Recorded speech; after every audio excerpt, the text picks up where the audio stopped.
Hello my dear friends, ഞാൻ സുധ. എല്ലാവർക്കും സുഖം തന്നെയല്ലേ? ഇന്ന് നമുക്ക് വളരെ ടേസ്റ്റി ആയിട്ടുള്ള എന്നാൽ വളരെ എളുപ്പത്തിൽ തയ്യാറാക്കാൻ പറ്റിയ ഒരു മാങ്ങാ അച്ചാറിന്റെ വീഡിയോ കാണാം. ഇതിലൊരു സീക്രട്ട് ഇൻഗ്രീഡിയന്റ് ചേർത്തിട്ടുണ്ട് ഇതിന് രുചിയും കൊഴുപ്പും ഒക്കെ കൊടുക്കാൻ വേണ്ടിയിട്ട്. അപ്പോൾ എന്താണ് ആ സീക്രട്ട് ഇൻഗ്രീഡിയന്റ് എന്നൊക്കെ അറിയണ്ടേ? അപ്പോൾ അതൊക്കെ അറിയാൻ വേണ്ടിയിട്ട് നമുക്ക് പെട്ടെന്ന് വീഡിയോ കാണാം. മാങ്ങ അച്ചാർ ഉണ്ടാക്കാനുള്ള മാങ്ങ ഞാൻ ചെറുതായിട്ട് കട്ട് ചെയ്ത് കഴിഞ്ഞു. നല്ലപോലെ മൂത്ത മാങ്ങയാണ് ഞാൻ കട്ട് ചെയ്തത്. ഈ മാങ്ങ നമ്മൾ കട്ട് ചെയ്യുന്നതിന് മുന്നേ ആയിട്ട് നല്ലപോലെ കഴുകിയിട്ട് ഒരു കോട്ടൺ വെച്ച് തുടച്ചെടുക്കണം. ഒട്ടും തന്നെ വെള്ളത്തിന്റെ അംശം ആ മാങ്ങയിൽ പാടില്ല. അതുപോലെ തന്നെ നമ്മൾ മുറിച്ചിടാൻ ഉപയോഗിക്കുന്ന പാത്രം നന്നായിട്ട് കഴുകിയിട്ട് വെള്ളമൊക്കെ തുടച്ച് എടുത്തതായിരിക്കണം. അതായത് മാങ്ങയിലോ പാത്രത്തിലോ ഒരു തുള്ളി വെള്ളം പാടില്ല. അങ്ങനെയാകുമ്പോഴാണ് മാങ്ങ പെട്ടെന്ന് ഫംഗസ് ഒക്കെ പിടിച്ചിട്ട് മോശമാകുന്നത്. അപ്പൊ അങ്ങനെ മുറിച്ചെടുത്ത മാങ്ങയാണിത്. 4 മാങ്ങയുണ്ട്. അപ്പൊ നല്ലപോലെ മൂത്ത മാങ്ങ ഉപയോഗിക്കുമ്പോഴത്തേക്കും അച്ചാറിന് നല്ല ടേസ്റ്റ് ആയിരിക്കും. ഇനി നമുക്ക് ഇതിലേക്ക് ഉപ്പ് ചേർത്ത് കൊടുക്കണം. ഉപ്പ് ചേർത്തതിന് ശേഷം നന്നായിട്ട് നമുക്ക് മിക്സ് ചെയ്യാം. നന്നായി മിക്സ് ചെയ്തതിന് ശേഷം നമുക്കിത് ഒരു ദിവസം മുഴുവൻ വെക്കുകയാണെങ്കിൽ ഏറ്റവും നല്ലതാണ്. അച്ചാറിന് കൂടുതൽ ടേസ്റ്റ് ഉണ്ടാവും. ഇനി ഒരു ദിവസം മുഴുവൻ വെക്കാൻ പറ്റില്ല എന്നുണ്ടെങ്കിൽ 2 മണിക്കൂറെങ്കിലും ചുരുങ്ങിയത് വെക്കണം. ഞാനിപ്പോൾ ഇത് ഒരു ദിവസം ഫുള്ള് വെക്കാൻ പോവാണ്, 24 മണിക്കൂർ. മാങ്ങ ഉപ്പ് പുരട്ടി വെച്ചിട്ടിപ്പോൾ ഒരു ദിവസം കഴിഞ്ഞു. ഇനി നമുക്ക് അച്ചാർ ഉണ്ടാക്കാൻ വേണ്ടി തുടങ്ങാം. ഞാനിവിടെ ഒരു 8 പച്ചമുളക്, 2 ഇഞ്ച് നീളത്തിലുള്ള ഒരു കഷ്ണം ഇഞ്ചി, ഒരു 8 വെളുത്തുള്ളി ഇത്രയും എടുത്തിട്ടുണ്ട്. ഇതൊന്ന് ചതച്ചെടുക്കാം. ആദ്യം ഈ ചതച്ച് വെച്ചത് അങ്ങോട്ടേക്ക് മാറ്റി വെച്ചിട്ട് ഒരു പാൻ അടുപ്പിൽ വെക്കട്ടെ. പാൻ നന്നായി ചൂടായി കഴിഞ്ഞതിന് ശേഷം അതിലേക്ക് നമ്മൾ നല്ലെണ്ണയാണ് ഉപയോഗിക്കുന്നത്. ഇതൊരു 1/4 കപ്പ് നല്ലെണ്ണ ഒഴിച്ചു കൊടുക്കണം. നല്ലെണ്ണ ചൂടായതിന് ശേഷം ഒരു ടീസ്പൂൺ കടുക് ചേർത്ത് കൊടുക്കാം. കടുക് പൊട്ടിക്കഴിഞ്ഞു. ഇനി കറിവേപ്പില ചേർക്കാം. അതിനുശേഷം നമ്മൾ ചതച്ച് വെച്ച പച്ചമുളക്, ഇഞ്ചി, വെളുത്തുള്ളി ചേർത്ത് കൊടുക്കാം.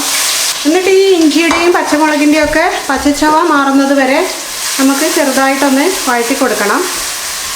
നമ്മളിപ്പോൾ ചേർത്ത് കൊടുത്ത ഇൻഗ്രീഡിയൻസിൻ്റെ എല്ലാം പച്ചച്ചവ മാറിയിട്ടുണ്ട്. ഇനി നമ്മുടെ തീ ഏറ്റവും സിമ്മിലേക്ക് കൊണ്ടുവരണം. അതിനുശേഷം മാത്രമേ പൊടികൾ ചേർത്ത് കൊടുക്കാൻ പാടുള്ളൂ. പൊടികൾ ചേർത്ത് കൊടുക്കാം.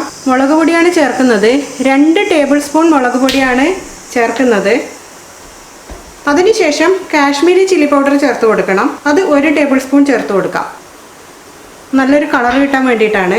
അതിനുശേഷം ഒന്ന് നന്നായിട്ട് സോട്ട് ചെയ്ത് കൊടുക്കുക. പച്ചച്ചവ ഒന്ന് മാറാൻ വേണ്ടിയിട്ട്. കരിഞ്ഞു പോകരുത്. അതിനാണ് ഏറ്റവും സിമ്മിൽ തീ വെക്കാൻ പറഞ്ഞത്. 1 മിനിറ്റ് വഴറ്റി കൊടുക്കാം. അതിനുശേഷം നമ്മൾ ഇന്നലെ മുറിച്ച് ഉപ്പിട്ട് വെച്ച മാങ്ങ കഷ്ണങ്ങൾ ഇതിലേക്ക് ചേർത്ത് കൊടുക്കാം.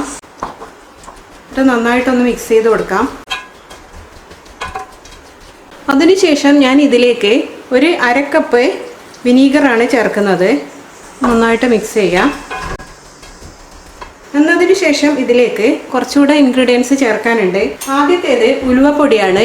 1 ടീസ്പൂൺ ഉലുവപ്പൊടി ചേർത്ത് കൊടുക്കാം. ഇത് കായത്തിന്റെ പൊടിയാണ്. ഒരു 1/2 ടീസ്പൂൺ കായത്തിന്റെ പൊടിയാണ് ചേർക്കുന്നത്. ഇനി ഇത് എന്താണെന്ന് വെച്ചാൽ നമ്മുടെ ഉഴുന്നുപരിപ്പില്ലേ, ദോശക്ക് ഇഡലിക്കൊക്കെ ചേർക്കുന്ന ഉഴുന്നുപരിപ്പ് പൊടിച്ചതാണിത്. കഴുകി ഉണക്കിയതിന് ശേഷം പൊടിച്ചെടുത്തതാണ്. ഇത് ചേർക്കുമ്പോഴത്തേക്കും നമ്മുടെ അച്ചാറിന് നല്ല തിക്നെസ് വരും, നല്ല കട്ടിയായിരിക്കും. എല്ലാം നന്നായിട്ട് മിക്സ് ചെയ്യാം. ഇനി നമുക്കിതിൻ്റെ ഉപ്പൊന്ന് ചെക്ക് ചെയ്യാം. ഇന്നലെ നമ്മൾ ഉപ്പ് ചേർത്ത് കൊടുത്തതല്ലേ ഉള്ളൂ. കുറച്ചുകൂടെ ഉപ്പ് ചേർത്ത് കൊടുക്കണം. അച്ചാറിന് എപ്പോഴും നല്ലപോലെ ഉപ്പിട്ട് കൊടുക്കണം. എങ്കിൽ മാത്രമേ നമ്മൾ 2ാമത്തെ ദിവസം പുളിക്കുമ്പോഴത്തേക്കും പിന്നെ ഉപ്പൊക്കെ കുറഞ്ഞ പോലെ തോന്നും. ഇപ്പോൾ ഉപ്പ് നല്ല പാകത്തിനായിട്ടുണ്ട്. അപ്പോൾ ഒന്ന് ജസ്റ്റ് ചൂടായി വരുന്ന ഒരു സമയം, ഇതിപ്പോൾ ഇങ്ങനെ തിളച്ച് വരാൻ തുടങ്ങുന്നുണ്ട്. കാണുന്നില്ലേ, ഇവിടെയൊക്കെ ഇങ്ങനെ പതഞ്ഞു വരുന്നുണ്ട്. ആ സമയത്ത് നമുക്ക് സ്റ്റൗ ഓഫ് ചെയ്യാം. അപ്പോൾ നമ്മുടെ അച്ചാർ റെഡിയായി കഴിഞ്ഞു.